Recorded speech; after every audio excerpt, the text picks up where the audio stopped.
নমস্কার, ফুলন পাপড়ির আরও একটা নতুন ব্লগে সকলকে স্বাগত।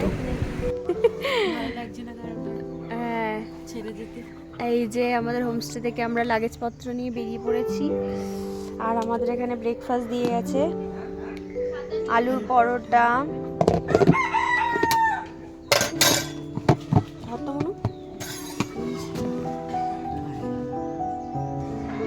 শাক,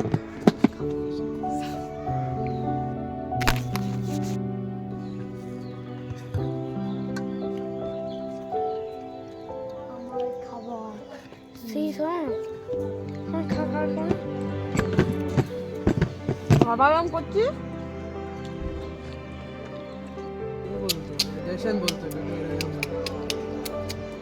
দেখছে বাবা, দেখছি। তুমি খেয়ে নাও, তুমি খেয়ে নাও।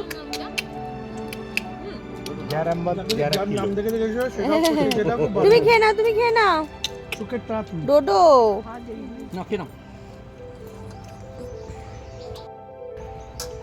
না, অবশ্যই আছে।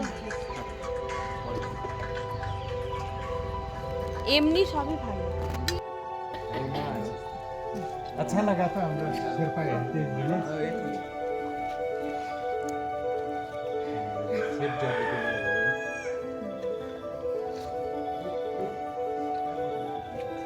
आए एगिए आकाश एगिए आए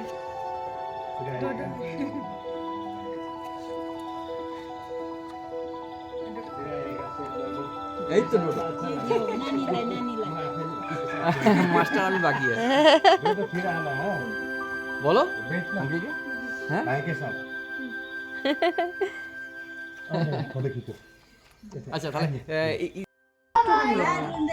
ঠান্ডা আমার কথা মারতে হবে এ কোন ওটা না। আসো দুটো এবার। ওর কাছে চললে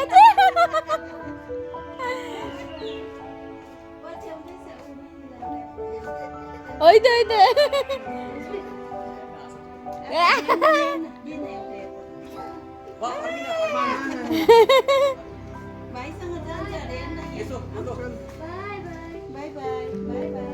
আসো, হ্যাঁ চলো। না না, আমার আছে তোমাদের।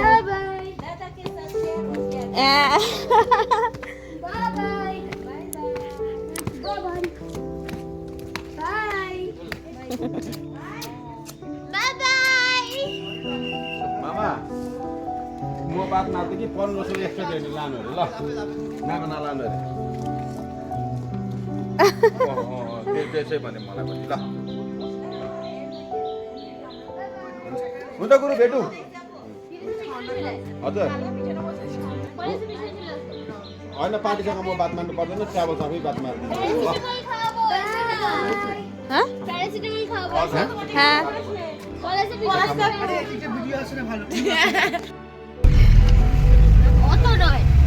এখন বাজে 8:30। আমরা যাচ্ছি এখন বাড়ি। ঘোরা কমপ্লিট। সকাল 8:30টার সময় আমরা হোমস্টে থেকে বেরিয়ে পড়েছি আমাদের বাড়ির উদ্দেশ্যে। তো আমরা যখন ফিরছি, আমরা একদম তিস্তার গা দিয়ে যে সেবক রোড রয়েছে, তো সেটা দিয়ে আমরা ফিরছি। আর এই রোডটা খুব ডেঞ্জারাস।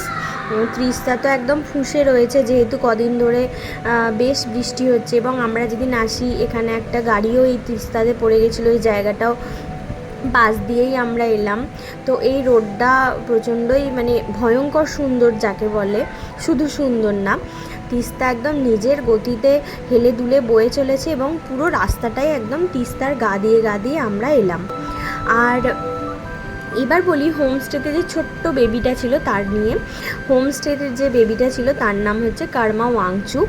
ও হচ্ছে হোমস্টের যিনি মালিক তার নাতি, মেয়ের ছেলে।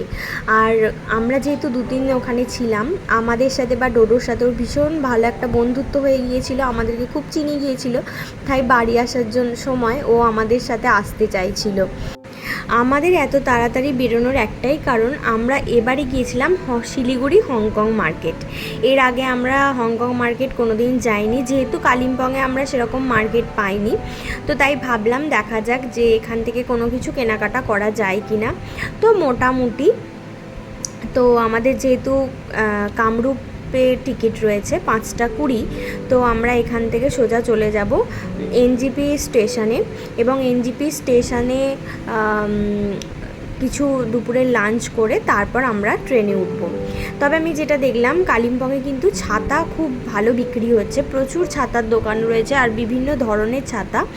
তো ওখান থেকে টুকিটাকি কেনাকাটা করে আমরা এনজিপি যখন এলাম তখন বাজে ওই 3:30 4টে নাগাদ।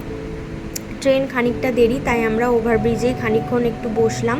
তারপর ট্রেন একদম টাইমে দিয়েছিল এবং আমরা আমাদের যে কোচ সেখানে উঠে আমাদের ব্যাগপত্র গুছিয়ে রাখলাম। এবার যাচ্ছি বাড়ি। সমস্ত ট্যুরটাই ঠিকঠাক ছিল, কোনো অসুবিধা হয়নি, ভীষণ ভালো ঘুরেছি। প্রত্যেকবারের ঘোরার অভিজ্ঞতা বিভিন্ন রকমের হয়, আর এই টিমটাই আমরা বেশিরভাগ যাই। তো ভীষণ ভালো লাগলো। নর্থ বেঙ্গল আমরা যার মাধ্যমে যাই, সৃজনাদি, তার তত্ত্বাবধানে ভীষণ ভালো ঘুরি।